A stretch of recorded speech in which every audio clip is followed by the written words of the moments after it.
Everybody knows I'm dance with the harlots and the heroin. Memorial Day weekend, everyone. We did it. We made America feast again.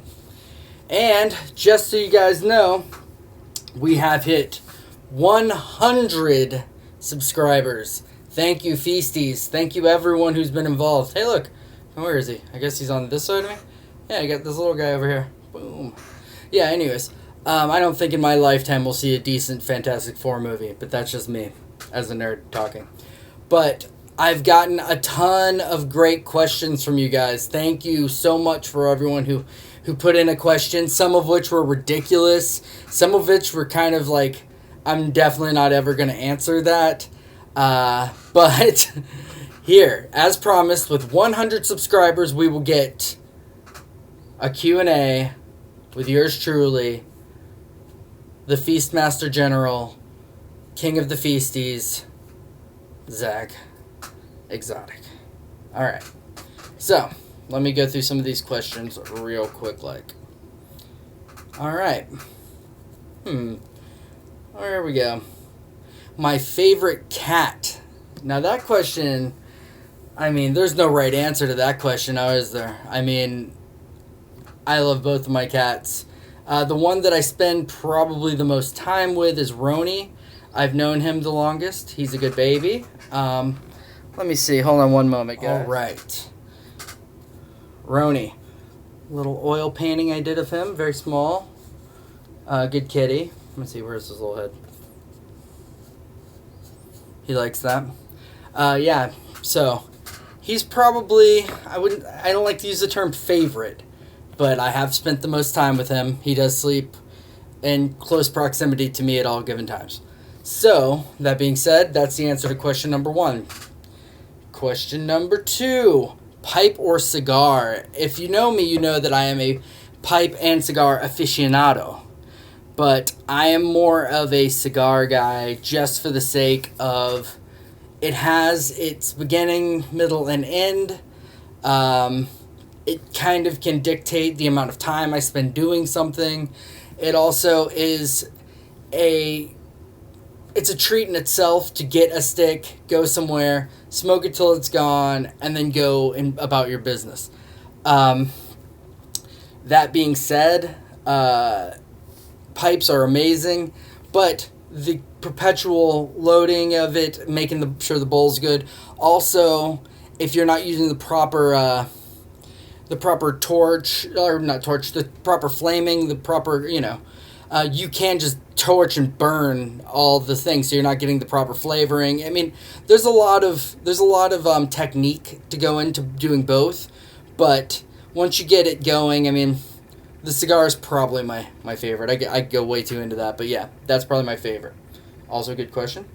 Most embarrassing moment. I've had a ton.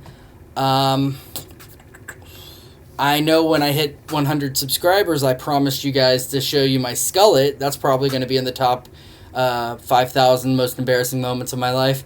I've done a lot of embarrassing things. It's hard to limit it down to one thing. We'll have to probably come back to that at some other point. Maybe something will jog my memory to how embarrassed I am about something. I'm sure I've pooped myself at some point in my life.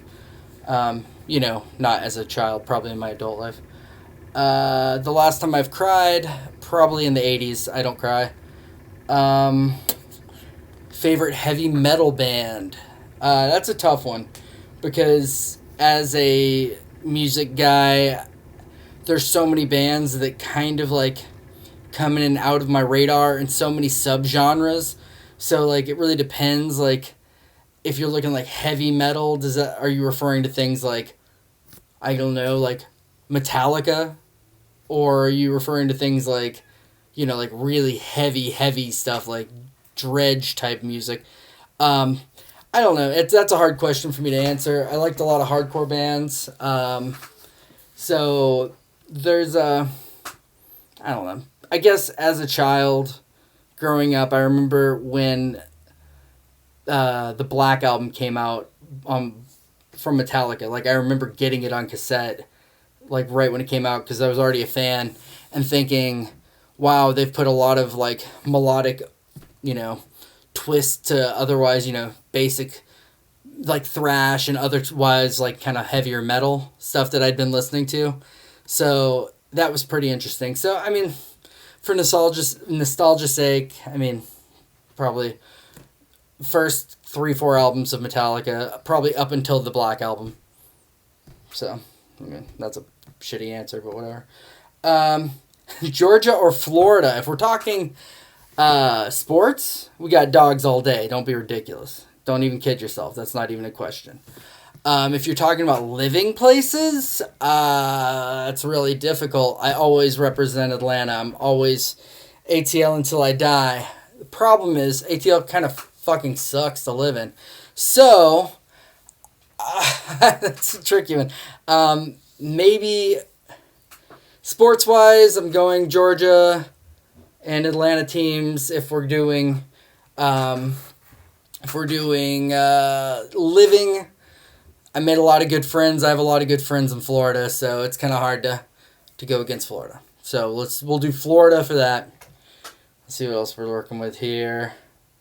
When did I start playing music? I started playing music in 1990 something. 97, 98. Like, started playing professionally, like, didn't have another job. I started doing that in, like, 2003-ish. Then I took a long time off. I ran into some issues in my personal life. So I took damn near a decade off, and I just started recently getting back into it the past couple years. And so this year, I'm actually doing...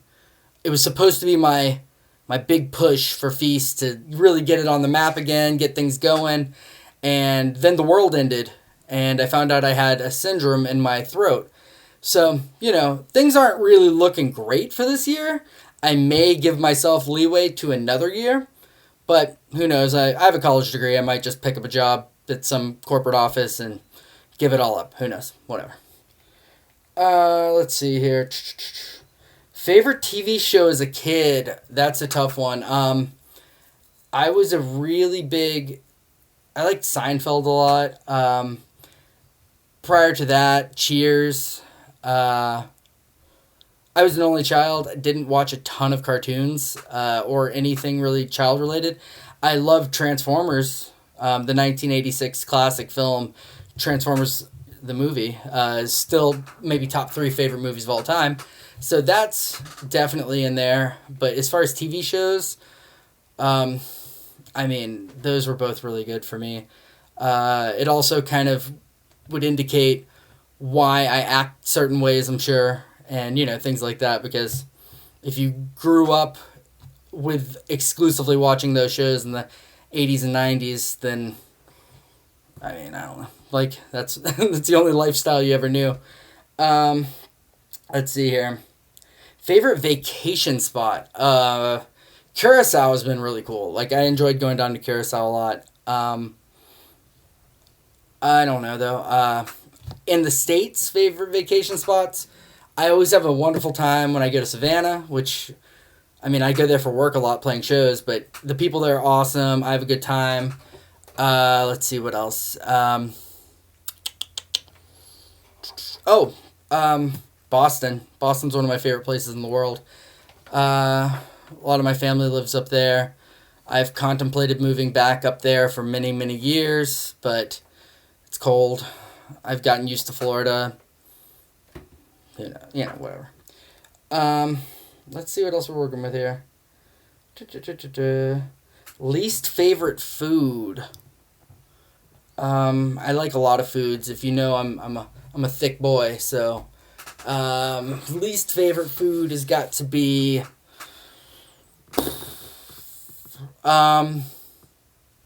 grapefruit. I mean, just hard to eat, I guess. But I love all vegetables. I love pretty much all fruits, and I'm carnivore as can be, so it's hard to be, it's hard to find a food that I don't like. I'm an equal opportunity, hater and lover for that, So I love all foods. Grapefruits are hard to eat, though. Let's see, where we looking? Mountains or beach? Depends on the company. I would have more fun in the mountains with people that want to like sit around and play guitar and talk shit, smoke cigars and whatever, make fires, because I also love chopping wood and make fires. But if I'm at the beach, I'd want to be with more active people that are like wanting to throw the football and frisbee and like, that it's just really depending on my crowd. I could take or leave either. I'm more of a city person. Like I like being in a more of a metropolitan area. So, but both are fun with the right people. All right. So one of my good buddies asked me, what brought upon the skullet idea? And who is the inspiration behind Dolores, which is the name of my mustache, which I should have curled for the video. Okay, so the skullet idea is because, obviously you can see I have a nice thick full head of hair, but, skullets are the funniest thing. It's kind of like when you see someone with a mullet, it's like someone who's just not willing to take it to that next level. It's like they're like, oh, it's business and it's party, but like it's still a little bit of party up front. No, that's foolish. A skullet is 100% business. Like there's no question about it. It's aerodynamic, it's smart, it's very Bruce Willis-esque.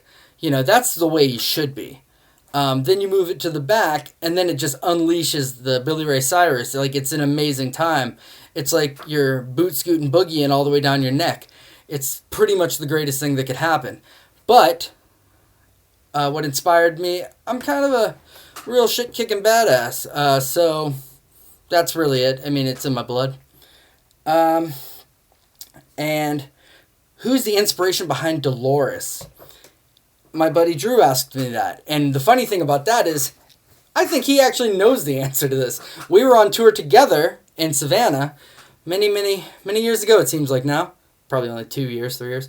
But we were down there and I was doing a Q&A. Like sometimes if you go see me play in concert, it turns into like a shitty TED Talk. So what's going on is I end up telling everyone, I'm like, I give the open ground. I'm like, all right, what do you have anything for me? Obviously I'm giving you guys tons of stuff. You have anything for me? And they say to me, oh, this, and this, and this. And a lot of my merch and everything have the mustache. So,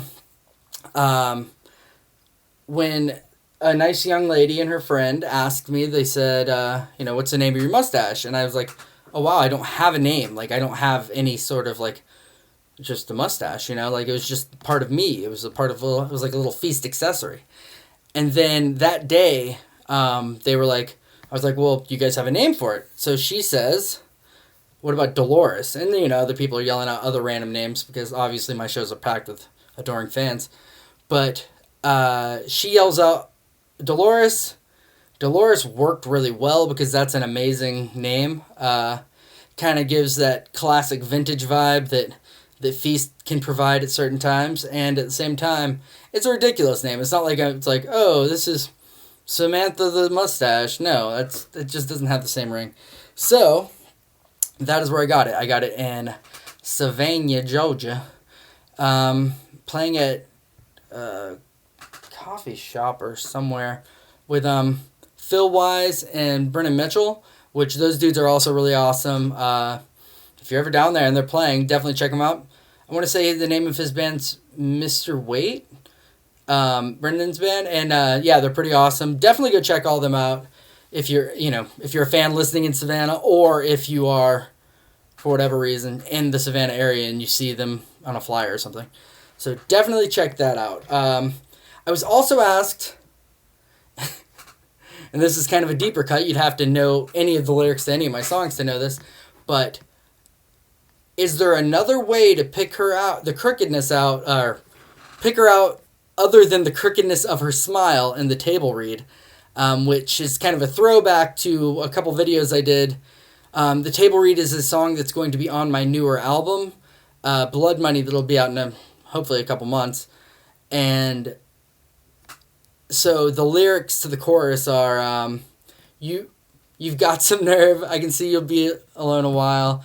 And I can pick you out with the crookedness of your smile. And then I say in the table read. Yes, there's plenty of ways to pick out crooked people.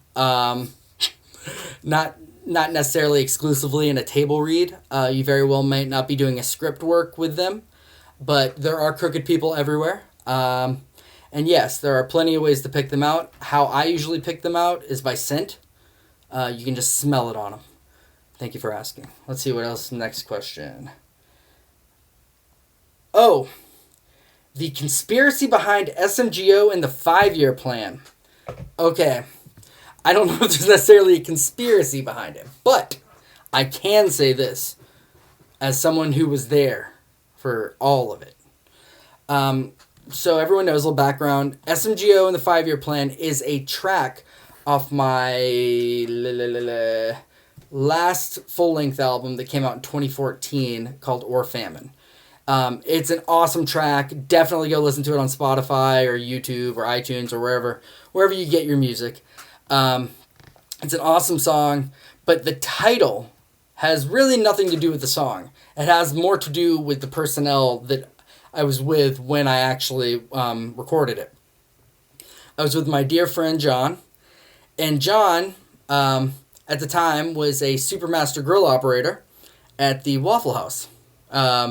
If you live in an area that doesn't have a Waffle House, it is like a 24-hour diner that it's kind of a chain. It started in Atlanta, and it's kind of spread throughout the world. It kind of is synonymous with like late night drinking and hanging out because they're always open, and it's fairly decent food for a fairly decent price. So that's just catch you up on Waffle House. But he was a grill operator there, a super master grill operator. I mean, he really was good though. Like, all bullshit aside, I mean, he could whip together some chicken meals, some eggs, some hash browns. I mean, he could scatter them, smother them, cover them, pepper them, cap them, however you like them. He could do it. So don't even question his abilities, because you don't get that title talking that nonsense like that. But that being said, he was living his life as an adult while most kids were still living their lives as high schoolers and or children. So that being said, my good friend took a little bit longer to get through the high school portion of his life. So the SMGO and the 5-year plan. And the 5-year plan is something that we came up with as kind of a play on words, because most people do their high schooling and or schooling in general for that thing is in 4 years. So if you tell someone, oh man, I'm on the 5-year plan, it's kind of a play on words saying, oh yeah, well, I got held back, or it's taking me an extra year. So the initial thing was, the title was 5-year plan / 6-year plan / equivalent. So basically what it means is, instead of doing it and doing it and doing it and like keep doing more years of the high schooling, you actually just went and got your equivalent, which is the GED. So that's your, diploma equivalent. So, but that's kind of it. I don't know if there's really a conspiracy behind it. It is one of probably the best songs on that album, so if you do get a chance to go listen to it, please do. I get like half a penny every time you guys stream it on Spotify, so I'm thinking if you guys stream it at least 200 or 300 million times, I'll be able to, I don't know, get a shirt without a hole in it. Where's the hole? Get a shirt without a hole in it. That's what we're shooting for. But yeah, so just listen to it 200 or 300 million times. Like, I don't think that's asking for too much. I mean, the song's only like 4 minutes long. So if you're 20 and you just stop listening to it, right around the time you're like 57 or something like that, like, I'll be able to get as many Julio Jones shirts as I want. I mean, he would have been retired by like, I don't know, 20 years at that point, but whatever. Like, God, you guys are... I don't even know you guys anymore, to be honest. Let's see what else we're going to... What's my favorite song I've created, and what's my favorite pedal? That's a great question, because I have been on a pedal kick lately, and my favorite song I ever created.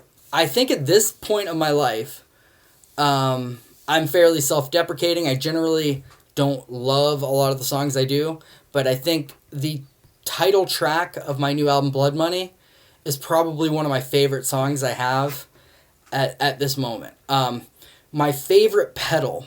it's kind of a two-parter. My favorite pedal I actually have to use like all the time is my Anvil pedal by Siren.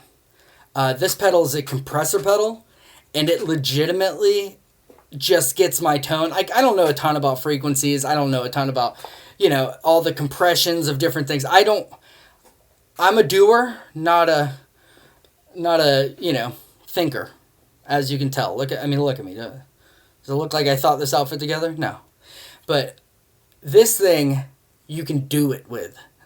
Yeah, pun intended. This thing legitimately gets my just acoustic shows going. I leave it on literally the entire show. I hit it and I'm good to go. So this is probably my favorite pedal. And once you buy one, it comes in this like dope box with a little history lesson of it. Like, it's got like a little trading card and all the stuff. So this is probably my favorite pedal and the most useful pedal. And make sure you guys follow Siren pedals. Follow them, buy them. On top of following them, in lieu of following them, just go buy one. Like, literally, it's worth it. I mean, shit, tell them Feast sent you. Maybe they'll give you a discount or something. But that being said, that's probably my most useful pedal, making it my favorite pedal. But the one I have probably the most fun with is my looping pedal. I have the Digitech Jam Studio. That pedal's fun, just doing loops. I use it sometimes when I play shows solo, so I can do a lot of different types of what's it called? A lot of different types of solos over things. So that's definitely one of them that I would recommend. Let's see, another question. All right, I received this. What is my name? What is my social security number? What is my address? Where do I keep my wallet? Where is my mom? Wallet's generally in the pocket. Name, Zach, exotic. Social security number. They didn't have those back when I was born. I mean, it would have to be like 3, maybe. I'm very old. What is my address? It is 111555 Atlanta Street, Atlanta, Georgia. So outside of that, those are all terrific questions. Thank you for asking them. All right. So then I started getting questions people were pulling off the internet. So I started getting questions from Barstool.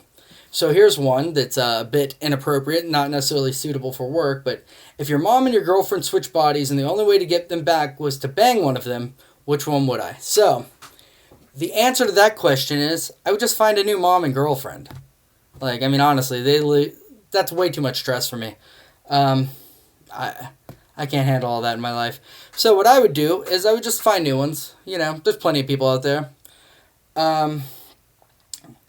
Let's see here. What else do we have for questions? Oh, this is a good one. Why do I refer to Feast as we instead of I? All right. Why do I refer to Feast as we instead of I, since I am the brainchild? It's partially because Feast is more than just me. Like, Feast is a movement. We're all technically part of Feast. Every time you like a video, you watch a video, you subscribe, we're part of a bigger thing here. Like, it's a collective we, as opposed to just saying I, because it's a little bit off-putting just be like, I do this, I do that, you're watching me. Instead we're all doing this communal. Like, you're sending me questions, I'm answering questions, I make the songs you guys request. It's a we thing. Feast is all of us. And I hope we all get the new album Blood Money.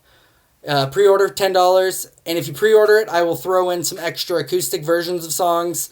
Obviously no charge. That'll be part of your pre-order treat. Okay. So, how did I come up with the name? All right, the name came up maybe 2005 as kind of a joke, saying it was more of a stylistic approach to things over like an actual musical approach. So it was more of a feast for your eyes. It'll be better for you to watch. You might be more attracted to me than actually enjoy the music. Granted, then I was probably much better looking, so that made more sense. Now it's just kind of a funny thing that stuck with me. The 4, the IV. This is the hardest part for people. It's feast, F-E-A-S-T, IV, which is the Roman numeral for 4. I understand that's probably outdated, but they had numerals in the Roman times. Then the V is 5, and putting the I on either side of it would indicate it being 6 or 4. It's IV, so I, it's 5 minus 1, which is 4. So, basically, I did it because Boys to Men did it. When you watch Boys to Men in the 90s, it was Boys, II, which is the Roman numeral for 2, and then Men. So, that being said, I thought it was awesome and wanted to kind of pay homage to that because why wouldn't I, Boys to Men? And nobody got it. Nobody gets it today. I still go to play bars and places all around. I was playing in St. Augustine not that long ago, and I was sitting at the bar. I got the venue a little early, and the guy's like, "Oh, who's playing tonight?" to the bartender. And she goes, I don't know. He's like, "Oh, FEASTIVEYES. FEASTIVEYES." And I was like, they looked over at me, and I was like, "That sounds right." And they were like, yeah. Granted, I'm sitting a foot from him wearing a tour badge that says Feast, broken down, IV, broken down, EYES. Like, but, whatever. It's tricky for people. It's not for everyone. I get that. It's an acquired taste. What's my favorite song I've ever written? No, we already been asked that one. That's a good one. What's my favorite song to cover? I like Blister in the Sun by the Violent Femmes. They're one of my favorite bands. I used to really like Monkey's Gone to Heaven by the Pixies. That's a really fun one. Teenage Dirtbag by Wheatus. That's a really fun song to cover. But, I mean, truthfully, it varies. Like, it depends on my mood. Sometimes I'll be in more of a wanting to really get all overly emotional and nonsensical, and I'll do something like that. But, whatever. Let's see, what's the next one?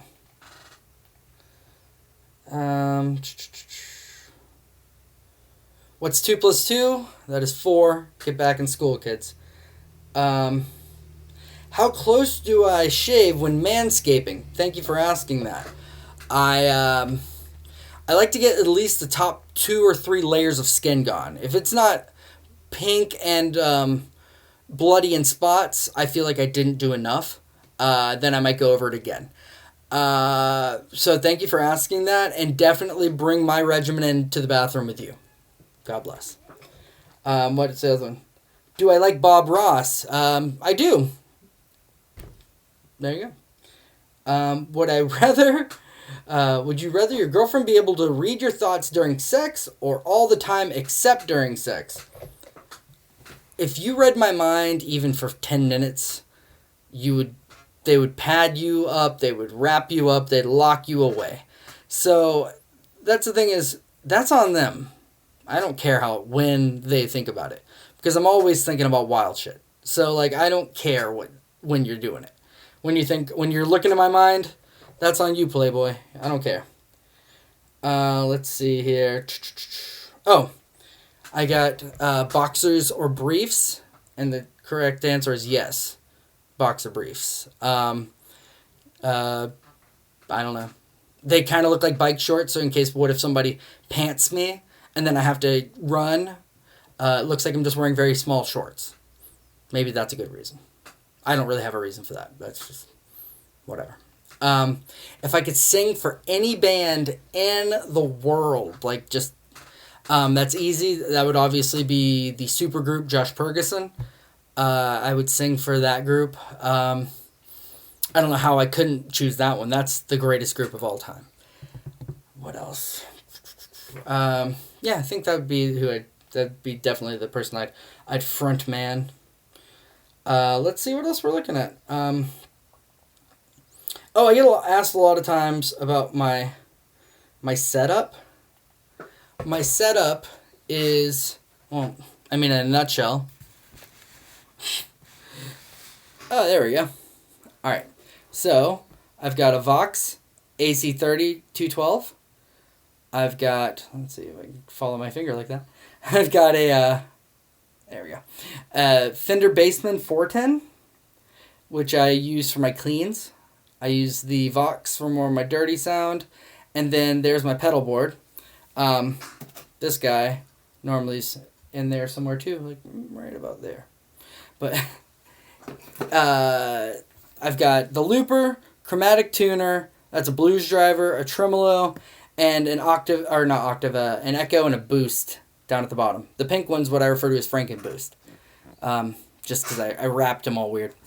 And then right here, next to it, there's a little black pedal, which is set up for my tremolo and my reverb on the Vox amp.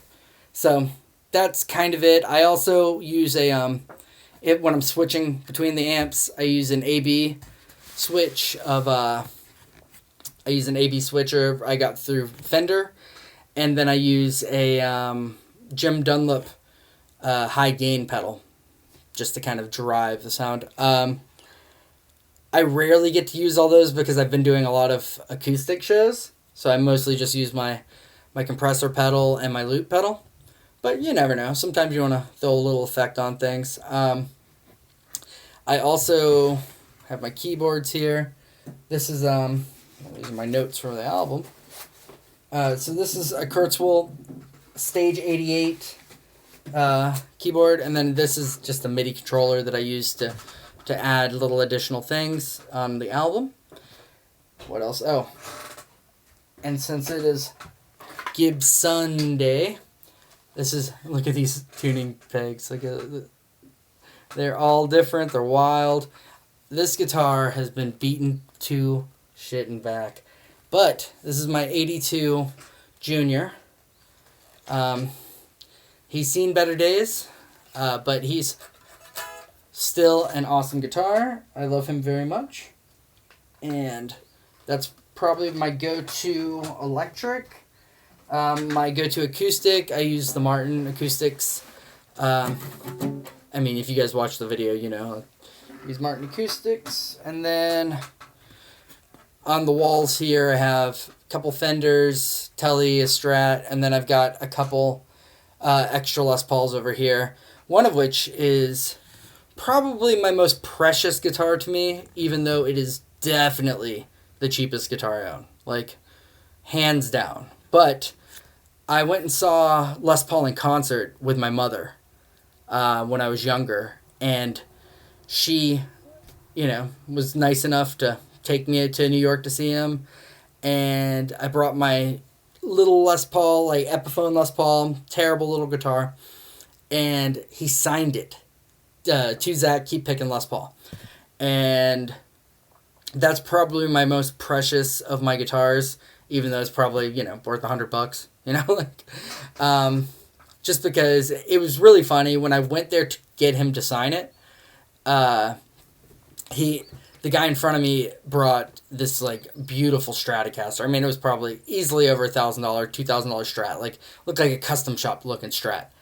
And he's like, "Oh man, you have to sign this." And he's like, "Okay, cool, whatever." Just threw his name on it real quick and hand it off. And then as he's not even a couple steps away, I hand him this piece of shit, and he's like, "Oh, finally a decent guitar." And so then he starts noodling on it. He's playing my guitar. I'm like, "Oh my god." And then he goes, "What's your name?" And he actually filled it out to me instead of just throwing his name on it. He actually did a little Tuzak, keep picking, Les Paul, and then whatever. Just super nice guy. Definitely put me in a situation where I was like, you know what, I'm going to be a Les Paul guy until I die. It puts you in that zone where you're like, yeah, this is legitimately life changing in that direction. I could have been one of those Strat people. You know who you are. Or I could have had a bunch of Paul Reed Smiths like Nickelback. Let's see what we're working with here. Let's see. Oh, another question I get asked a lot. Do I get tons of girls on the road? The answer is no. I am not single. I'm not going to get tons of girls on the road. So, therefore, if you're at the show and you want to take a picture or add me on a social media thing and you want to chat, that's fine. But, like, don't expect me to, like go and fall in love with you. So, that being said, what else? I think we're coming to the end of the question portion of this video. I mean, it's been long as shit, so I'm sure you guys are ready to take a break. Yes. Oh, I was asked, do you love me, is one of them. And so the answer to that would obviously be only partly. I only love my bed and my mom, girl, I'm sorry. So that would be the answer to that question. Until then, obviously Make America Feast again. We will have Maffa hats available for $15 through Skunk Ape Media and through my website as well. So go to Skunk Ape Tees. They make all of my merch. They're my clothing endorsement. So Skunk Ape Tees, they'll have a description in there. And you ready for this? Let's just go ahead and get that hairline back. All right. I hope you guys can see it in all its glory. But yeah, she's getting long. But that's what we're working on here. It's a skullet year, it's a hot boy summer, and a hot boy spring, and a hot boy quarantine. So keep that in mind. And to all my thick brothers out there, you thicky thicks, stay true to yourself. I know this quarantine is really hard not to just get $5 pizzas and every other delicious treat under the sun. But just keep in mind, this will pass and people will have to look at you again. So that's been my issue. I realize that people are going to have to look at me again. I am going to be on tour as soon as this passes. I'll get my dates up as soon as I can, as soon as things calm down a little bit. But hopefully I will not be just a gelatinous mess with a guitar by the time you guys see me. Until then, Godspeed. I will see you guys tomorrow on my next video, and happy Memorial Day weekend. Everybody knows I'm dance with the harlots and the heroin.